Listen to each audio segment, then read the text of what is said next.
Hello and welcome. आज से हम AWS की सीरीज स्टार्ट कर रहे हैं। तो ये हमारा फर्स्ट लेक्चर है जिसमें हम पूरा थियरी पे ही बात करेंगे कि क्लाउड क्या है, हमें क्लाउड की रिक्वायरमेंट क्यों हुई, ऑन प्रीमाइस में क्या क्या डिफ़िकल्टीज थी जिसकी वजह से हम क्लाउड की तरफ शिफ्ट हो रहे हैं। फिर इसके बाद हम डिस्कस करेंगे कि infra as a service, platform as service, software as service, ये 3 टाइप की सर्विस ऑफरिंग होती है फ्रॉम क्लाउड सर्विस प्रोवाइडर, और इनमें डिफरेंस क्या है, रोल्स एंड रिस्पॉन्सिबिलिटीज़ क्या होती है हमारी अगर हम क्लाउड इंजीनियर हैं, वर्सेस ऑन प्रीमाइस में हम क्या क्या एक्टिविटीज़ करते थे और क्लाउड में हमें क्या नहीं करना होगा। फिर इसके बाद हम डिस्कस करेंगे कि लेटेंसी क्या होती है, लेटेंसी का इतना ज़्यादा इम्पोर्टेंस क्यों है, और फिर हम बिलिंग एस्टिमेट्स के बारे में बात करेंगे, बिलिंग कैसे हम एस्टिमेट्स निकालते हैं और पहले हम कैसे निकालते थे ऑन प्रीमाइस के लिए, क्लाउड में कैसे हम एस्टिमेट्स निकालेंगे। फिर हम डिस्कस करेंगे कि लेटेंसी क्या होती है, अवेलेबिलिटी जोन्स क्या होता है, रीजन्स क्या होता है। वन बाय वन हम लोग इस सारे टॉपिक्स पे बात करेंगे। तो पहले तो मैं आपको बता दूं कि क्लाउड बहुत ही फ्लेक्सिबल है, जिसकी वजह से बहुत सारे ऑर्गेनाइजेशन शिफ्ट हो रहे हैं टूवर्ड्स क्लाउड। ऑन प्रीमाइस में क्या क्या प्रॉब्लम्स थी मैं उसके ऊपर आपको बताता हूँ। लेट्स सपोज कि आपके पास एक प्रोजेक्ट है, मैं ये नहीं कह रहा हूँ कि वो .NET में है या जावा में है, किसी भी प्रोग्रामिंग लैंग्वेज में मान लो कि आपके पास एक प्रोजेक्ट आए। तो पहली रिक्वायरमेंट आप पहले देखते हो कि हमारे पास उस प्रोजेक्ट को डिलीवर करने के लिए डेवलपर्स हैं। QA टीम में, मतलब कि अगर हमारे पास डेवलपर की टीम है तो QA की भी टीम होनी चाहिए, जिसको हम बोलते हैं ना टेस्टिंग टीम, जो हमारी वेबसाइट्स को टेस्ट करता है, एप्लीकेशन को टेस्ट करता है। फिर इसके बाद आता है लोड टेस्टिंग के लिए एक बंदा रहेगा डेडिकेटेड, कि वो लोड टेस्ट करेगा कि आपका एप्लीकेशन कितने नंबर ऑफ यूजर्स की रिक्वेस्ट को एक्सेप्ट कर सकता है। तो जब आप ये सारा एस्टिमेट्स निकालते हो इंटरनल टीम का, तो लेट सपोज कि आपकी पूरी असेसमेंट कंप्लीट हो गई और आपने एक टीम फॉर्म कर दी और उन्होंने डेवलपमेंट स्टार्ट कर दिया, और साथ ही साथ आपने क्या किया, आपका जो लोकल वेंडर है, आपने उससे डिस्कस ये किया कि मेरे पास मुझे 3 इन्वायरमेंट चाहिए, 3 इन्वायरमेंट के लिए हमें सर्वर्स चाहिए, dev, QA and prod. Dev environment के लिए आपने क्या किया कि 16 GB रैम और 4 कोर CPU, और आपने फिर 500 GB हार्ड डिस्क ले ली। और QA इन्वायरमेंट के लिए आपने बता दिया कि मुझे 32 GB रैम और 8 core CPU and 500 GB disk चाहिए। और आपने सेम कॉन्फ़िगरेशन आपने प्रोडक्शन के लिए भी मांग लिया। प्रोडक्शन और QA इन्वायरमेंट दोनों सेम होना चाहिए, क्योंकि डेवलपमेंट इन्वायरमेंट तो कुछ भी होगा, आपकी टीम के ऊपर डिपेंड करता है कि आपके पास टीम मेंबर्स कितने हैं, डेवलपर्स कितने हैं कि जो इन सर्वर को एक्सेस करेंगे। एक बार कोड डेवलप हो गया तो आप क्या कर सकते हो कि आप same code, same software, same packages, सारे जितनी भी डिपेंडेंसी है, एक बार आपने QA सर्वर पे इंस्टॉल कर दिया।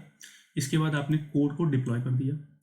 अगर इसमें जो भी डिपेंडेंसीज थी सब कुछ प्रॉपर चल रही है, तो ये प्रोडक्शन में भी आपने सेम पैकेज इंस्टॉल किए और OS सेम है, कॉन्फ़िगरेशन सेम है, तो कोड ऑटोमेटिक प्रोडक्शन पे चलेगा। इसीलिए हम QA और प्रॉड की कॉन्फ़िगरेशन हमेशा सेम रखते हैं।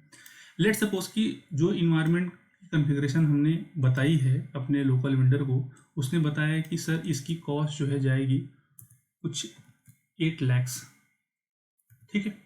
और ये जो अमाउंट उसने बताया है वो परमानेंट नहीं है। आफ्टर 6 ईयर्स और 7 ईयर्स डाउन द लाइन आपको ये हार्डवेयर स्क्रैप करने पड़ेंगे और न्यू सर्वर परचेज करना पड़ेगा। अगर जो क्लाइंट आपके पास है वो लॉन्ग टर्म के लिए रुकने वाला है, वो उसके पास ऐसा प्रोजेक्ट है जो कि डेली बेसिस पे उस पर चेंजेस आ रहे हैं, कुछ न कुछ रिक्वायरमेंट आ रही है वीकली या मंथली, फिर इसके बाद आप मंथली डिप्लॉयमेंट देते हो या वीकली डिप्लॉयमेंट देते हो, या फिर 2 हफ्ते में आप डिप्लॉयमेंट देते हो।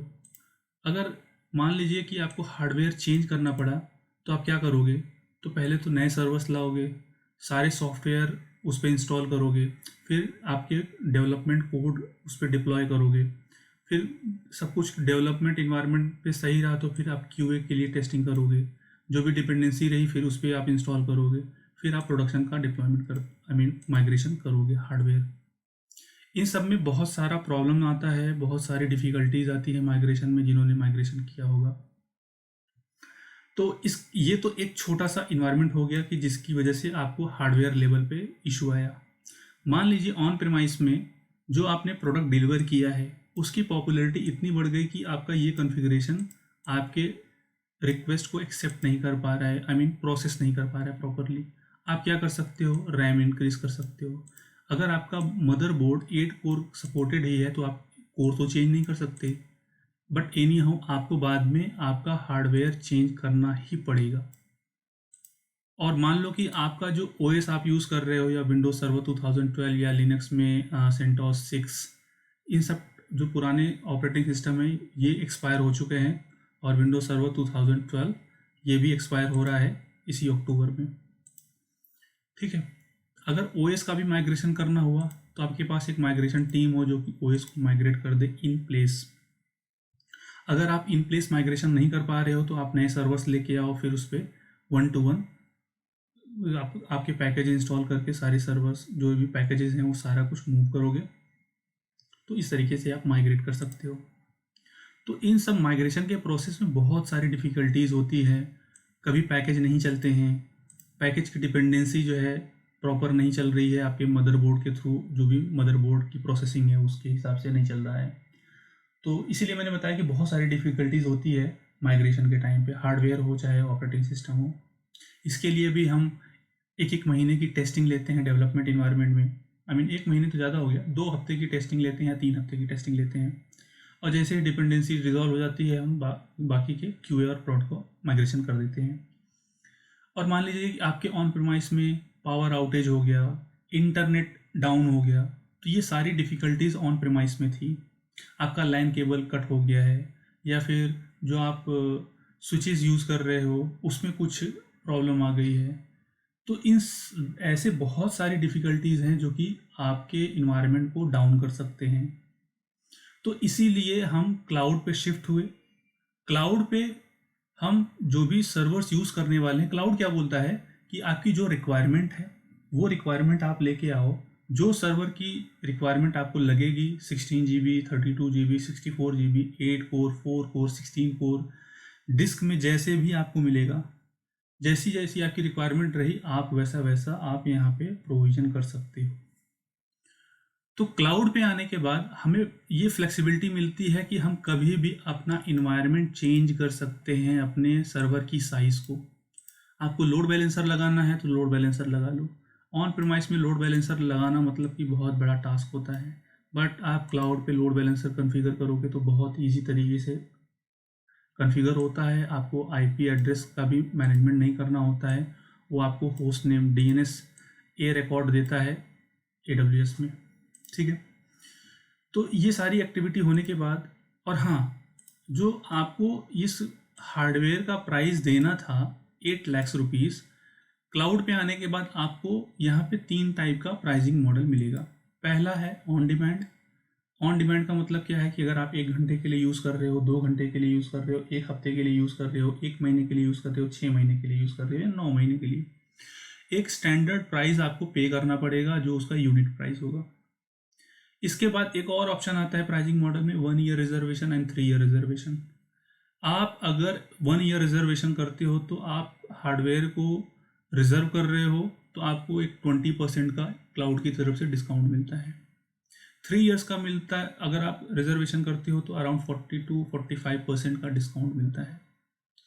तो ये प्राइसिंग में आपको ये सस्ता पड़ता है, और जो भी पुराने हार्डवेयर्स हो जाते हैं क्लाउड में वो ऑटोमेटिक वो रिप्लेस कर देते हैं। आपके करंट इन्वायरमेंट को कुछ भी इम्पैक्ट नहीं आता है।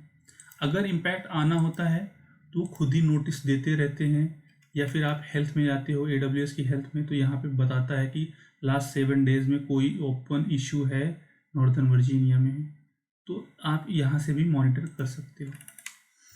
फिर आते हैं, हम बात करते हैं कि हमारे पास जो प्राइस ये था service type, infra as a service, platform as service and software as service. ये क्या होता है इसके ऊपर हम बात कर लेते हैं। तो यहाँ से मैं एक इमेज ओपन कर लेता हूँ, फिर आपको एक्सप्लेन करता हूँ। ठीक है, ये on premise versus infra as service, platform as service and software as service. यहाँ पे ब्लू एंड सैफरॉन दो कलर में दिया हुआ है। ब्लू का मतलब है यू मैनेज और सैफरॉन कलर का मतलब है अदर मैनेजेस। अदर मैनेजेस मतलब जो डेटा सेंटर लेवल के इंजीनियर होते हैं, ये सारा मैनेजमेंट उनका रहता है। ऑन प्रीमाइस में आप क्या मैनेज करते थे? नेटवर्किंग, जिसमें आईएसपी हो गया, स्विचेस हो गए, राउटर्स हो गए, लैन केबल्स हो गए, ये सारा कुछ आप हैंडल करते थे ऑन प्रीमाइस में। फिर इसके बाद आता है स्टोरेज। आप कौन सा स्टोरेज लेते हो? WD लेते हो या फिर आप सीगेट लेते हो, सैमसंग की डिस्क लेते हो, और इसके बाद आप कितना साइज़ रहेगा, 500 GB या फिर 1 TB, 2 TB, 4 TB, 8 TB। फिर इसके बाद स्टोरेज में हम ये भी देखते हैं कि जो स्टोरेज है वो SSD है या फिर HDD है। HDD है तो 7400 RPM रहेगा या 5400 RPM रहेगा। फिर आते हैं सर्वर्स में। सर्वर्स में हम ये डिसाइड करते हैं कि हमारा जो सर्वर रहेगा वो डेटा सेंटर मॉडल रहेगा या CPU मॉडल रहेगा, जो हमारा PC होता है उस मॉडल। इसके बाद इस सर्वर्स में हम प्रोसेसर्स कौन से लगाएंगे? Xeon लगाएंगे, i7 लगाएंगे, i5 लगाएंगे। रैम कौन सा रहेगा, किस कंपनी का रहेगा, ब्रांड क्या रहेगा, ये सारा कुछ हम डिसाइड करते हैं सर्वर्स में। वर्चुअलाइजेशन में आप ये डिसाइड करते हो कि आप सिट्रिक्स जैसे सर्वर लेने वाले हो या फिर VMware का ESXi या फिर हाइपरवाइजर आप इंस्टॉल करके अपना मैनेजमेंट करने वाले हो। इसके बाद हम OS चूज़ करते हैं कि विंडोज सर्वर रहेगा या लिनक्स रहेगा। फिर मिडिलवेयर रन टाइम में क्या हम कौन सा पैकेज इंस्टॉल कर रहे हैं। मान लो कि आपके पास एक .NET का एप्लीकेशन है, .NEट कोर। .NEट कोर एप्लीकेशन को रन करने के लिए .NEट के जो भी SDKs या फिर बंडल फाइल्स रहेंगी, रन टाइम एप्लीकेशन रहेगा, वो सारा पैकेज जो मैं इंस्टॉल करूँगा उसको हम बोलते हैं रन टाइम और मिडिलवेयर्स में मैनेज करते हैं। डेटा मैनेजमेंट हम कैसे करते हैं कि हमारे एप्लीकेशन का जो डेटा रहेगा, चाहे वो डेटाबेस का हो चाहे वो वेब सर्वर का डेटा हो, उसका हम बैकअप कैसे लेते हैं। सेम सर्वर पे बैकअप लेके रख रहे हैं या सेम सर्वर में न्यू अदर डिस्क में ले करके रख रहे हैं, या फिर हमने कोई एप्लीकेशन इंस्टॉल करके इसका बैकअप लेके कहीं रिमोट लोकेशन पे हम इसका मैनेजमेंट कर रहे हैं। फिर आता है एप्लीकेशंस में। एप्लीकेशंस में हम ये देखते हैं कि हमारे पास SSL सर्टिफिकेट्स लगे हैं या नहीं, हमारे पास जो TLS वर्जन्स है वो प्रॉपर मैनेज्ड है या नहीं, वीक साइफर है या स्ट्रॉन्ग साइफर्स है, वो सब हम मैनेज करते हैं। तो ये सारी एक्टिविटीज़ हम ऑन प्रीमाइस में करते थे। क्लाउड में आने के बाद हमें ये 3 टाइप का प्लेटफॉर्म देता है, infra as a service, platform and software. Infra की बात करूँ तो यहाँ पे हम जब कभी भी हमें वर्चुअल मशीन अगर चूज़ करना होता है तो हम डायरेक्टली क्या करते हैं, OS चूज़ करते हैं, विंडोज़ या लिनक्स। AWS में वर्चुअल मशीन्स को हम बोलते हैं EC2 instance, elastic compute cloud. ठीक है, OS में एक और चीज़ हम करते हैं ऑन प्रीमाइस में या फिर क्लाउड में भी, हम इसका मंथली या फिर क्वार्टरली इसका हम OS पैच करते हैं। अक्सर आजकल देख रहे हैं मार्केट में कि सब लोग मंथली ही OS अपडेट करते हैं। फिर मिडिलवेयर रन टाइम, जितने भी हम ऑन प्रीमाइस में जो भी एक्टिविटीज़ करते थे वो सारा हम इसमें भी करेंगे। इसके बाद आता है प्लेटफॉर्म एज सर्विस। यहाँ पे जो runtime, middleware, OS, virtualisation, ये सारा कुछ क्लाउड प्रोवाइडर हैंडल करता है। हमारा एक्शन आइटम क्या रहता है, हम डेटा मैनेज करते हैं एंड एप्लीकेशन। जो हमारे पास AWS में सर्विस है, बीनस्टॉक हो गया, वो प्लेटफॉर्म एज ए सर्विस में आता है। या फिर आप डेटाबेस ले लो कि हमें बैकअप चाहिए, कब चाहिए, कितने टाइम का चाहिए, रिटेंशन पीरियड कब लगाना है, और आपने डेटाबेस कॉन्फ़िगर कर दिया तो आपको एंड पॉइंट मिलेगा, user name, password, so that कि आप अपने एप्लीकेशन, अपने डेटाबेस को कनेक्ट कर सको। बाकी कौन सा OS चल रहा है बैकग्राउंड में, क्या मिडिलवेयर अपडेट्स चल रहे हैं, OS पैच हुआ है या नहीं हुआ है, वर्चुअलाइजेशन क्या चल रहा है, हमें इससे कोई लेना देना नहीं है। ये सारा कुछ क्लाउड प्रोवाइडर हैंडल करेगा। फिर आते हैं सॉफ्टवेयर एज सर्विस में। ये फुली मैनेज्ड सर्विस होती है, हमें इसमें कुछ और करने की ज़रूरत नहीं है। जैसे वेब सर्विस है, नोटिफिकेशन सर्विस है। अगर आप नोटिफिकेशन की बात करो, उसमें आप क्या करते हो, SNS में एक टॉपिक क्रिएट करते हो और सब्सक्रिप्शन बताते हो कि कौन सब्सक्राइब करेगा। ईमेल आता है, आप उसको सब्सक्राइब कर लेते हो, आपका ये काम करता है कि ईमेल सेंड करना स्टार्ट कर देगा। बैकग्राउंड में क्या सॉफ्टवेयर यूज़ किया है ईमेल के लिए और वो ईमेल सॉफ्टवेयर कौन से OS पे चल रहा है, इससे हमें कोई लेना देना नहीं है। स्टोरेज अकाउंट अपना S3 बकेट हो गया, ये सब फुली मैनेज्ड सर्विस हैं। इसमें हमें कुछ करना ही नहीं होता है, हमें सिर्फ डेटा स्टोर करना होता है। तो ये था हमारा एक डेफिनेशन कि ऑन प्रीमाइस वर्सेस क्लाउड में जो 3 सर्विस होती हैं उनमें हमारे रोल्स एंड रिस्पॉन्सिबिलिटी क्या होती हैं। अब हम आते हैं अपने दूसरे टॉपिक के ऊपर, लेटेंसी। लेटेंसी क्या होता है कि हमें ये देखना होता है लेटेंसी में कि हमारा टारगेट ऑडियंस कहाँ पे है और हमारा जो सर्वर है वो कहाँ पे एग्जिस्ट करेगा। मतलब अगर मैं चाहता हूँ कि लेट सपोज कि मैं एक मैगज़ीन प्रिंट करने वाला हूँ जिसमें मैं कुछ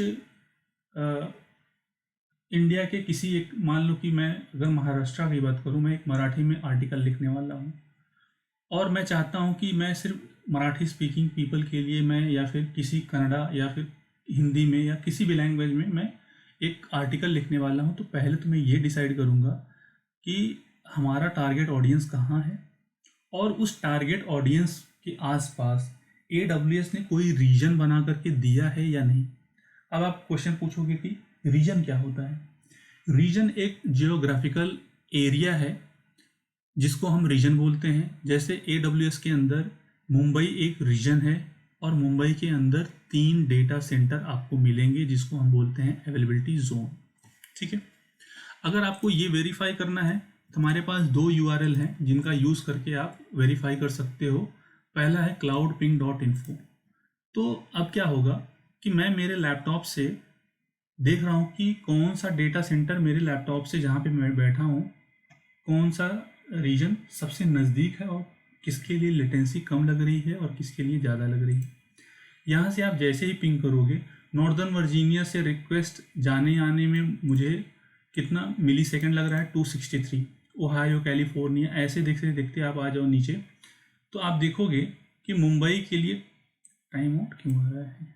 मैं इसको एक बार फिर से रिफ्रेश कर रहा हूँ कि पहली बार मैं देख रहा हूँ कि इस पोर्टल में टाइम आउट आ रहा है। ठीक है, फिर से मैं पिंग कर रहा हूँ। मुंबई हैदराबाद के लिए प्रॉब्लम कर रहा है। तो हमारे पास एक और URL है, इसके थ्रू हम देख लेते हैं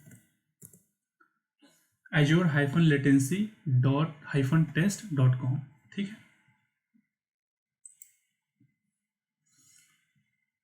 ये बहुत अच्छा UI देता है। ये मुझे बता रहा है कि ताइवान के लिए कितना मिली सेकेंड लगने वाला है। ठीक है, और ये मेरी IP एड्रेस है, मैं कहाँ पे हूँ, ये मेरा पब्लिक IP एड्रेस, ये सारा एरिया बता रहा है। ठीक है, और इसके बाद ये देखो मेरा लैपटॉप यहाँ पे है, हर एक रीजन के लिए कितना मिली सेकेंड लग रहा है टाइमिंग पिंग करने के लिए। सॉरी, मैं इसको थोड़ा सा एक्सपेंड कर लूँ, ऊपर आकर के देखता हूँ कि हाँ, यहाँ से लेटेंसी काउंट करना स्टार्ट कर चुका है। और यहाँ से भी आप देखोगे कि टोक्यो के लिए कितना टाइम लग रहा है, मुंबई के लिए कितना टाइम लग रहा है। ठीक है, और ये मुंबई का है, सिडनी का है, फ्रैंकफर्ट का है, US ईस्ट नॉर्दर्न वर्जीनिया का है, किस रीजन के लिए कितना मिली सेकेंड टाइम लग रहा है रिक्वेस्ट के लिए। मिली सेकेंड का मतलब ये है कि अगर मेरा मुंबई रीजन में अगर मैंने डेटा सेंटर चूज़ करके वहाँ पे एप्लीकेशन डिप्लॉय किया है तो मैं अपने लैपटॉप से अगर एक्सेस करूँगा तो कितना मिली सेकेंड लगेगा रिक्वेस्ट जाने आने में। तो उसी को बोलते हैं लेटेंसी चेक करना। तो ये थोड़ा सा पोर्टल स्लो चल रहा है, तो यहाँ पे आप देखोगे प्रॉपरली ये लेटेंसी बता रहा है कि किसके लिए ये लेटेंसी। देखो ईस्ट US 1। ठीक है, यहाँ से भी आप वेरीफाई कर सकते हो और नीचे आकर के आप देखोगे तो यहाँ से आपको बता रहा है कि मैं मुंबई में हूँ और मुंबई से हैदराबाद हो गया या फिर बाकी के रीजन्स हो गए, ये सब कितना मिली सेकेंड्स लग रहा है मेरे लैपटॉप से, मेरी एरिया से बैठ करके सर्वर को एक्सेस करने में कितना मिली सेकेंड लगेगा, एग्जैक्टली वही ये डेफिनीशन है।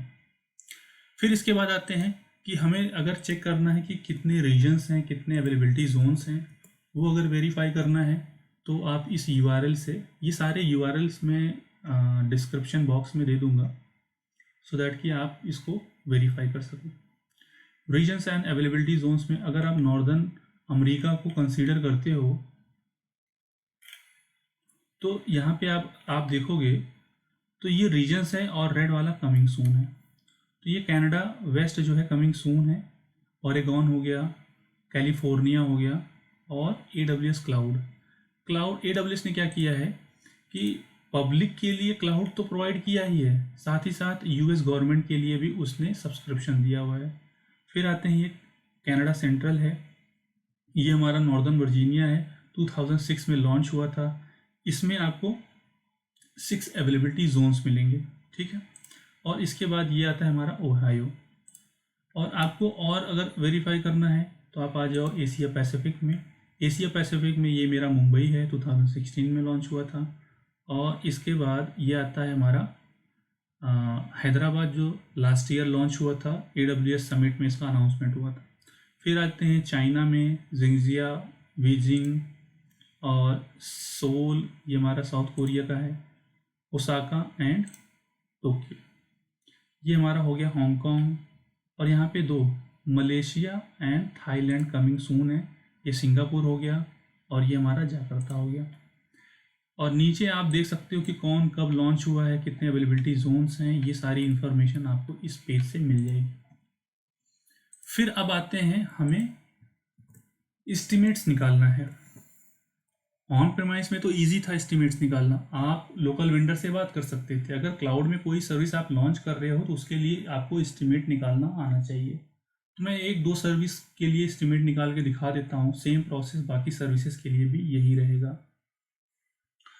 तो इस पेज पे आने के बाद calculator.aws पे आने के बाद आपको यहाँ से एस्टिमेट क्रिएट करना है।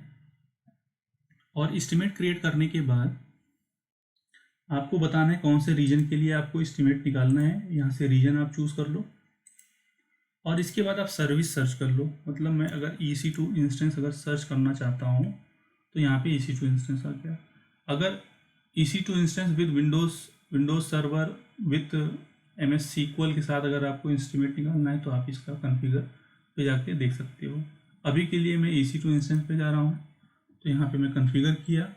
अब ये पेज रीलोड होगा और बहुत सारी इन्फॉर्मेशन हमें यहाँ से मिलेगी।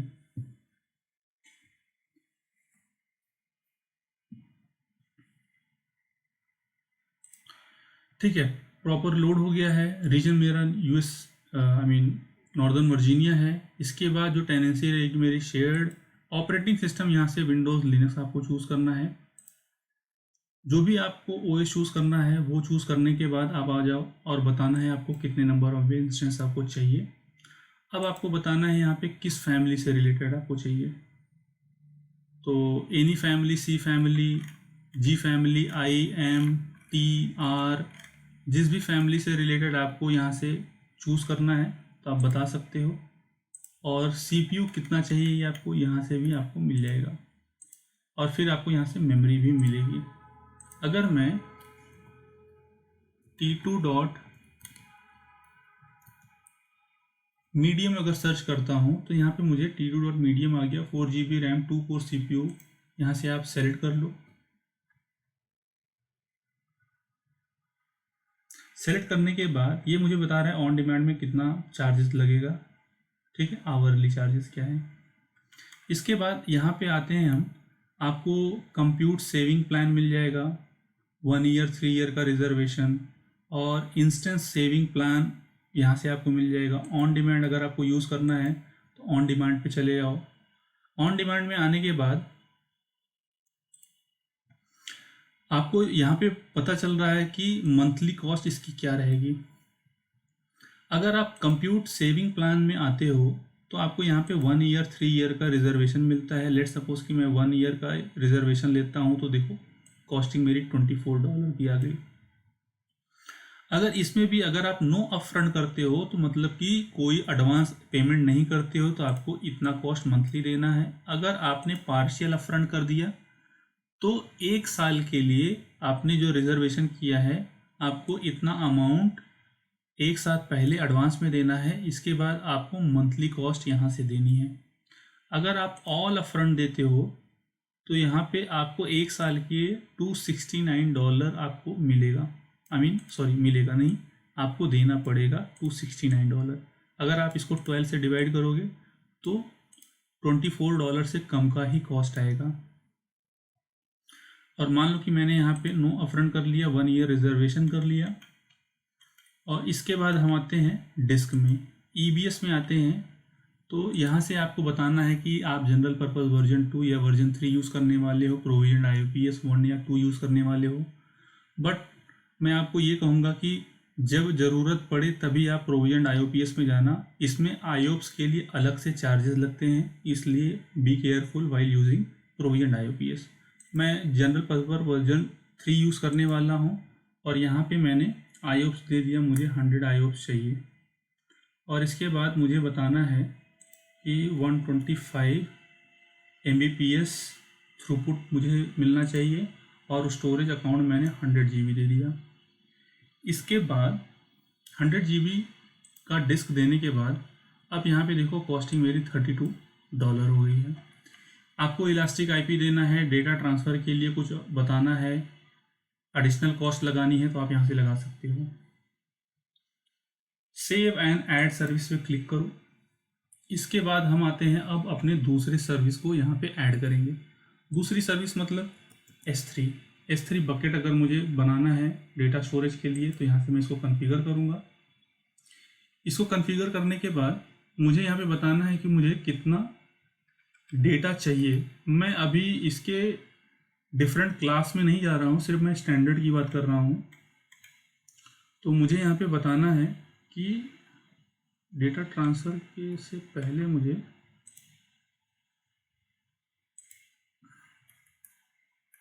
बताना पड़ेगा कितना डेटा डिस्क का कितना स्पेस चाहिए।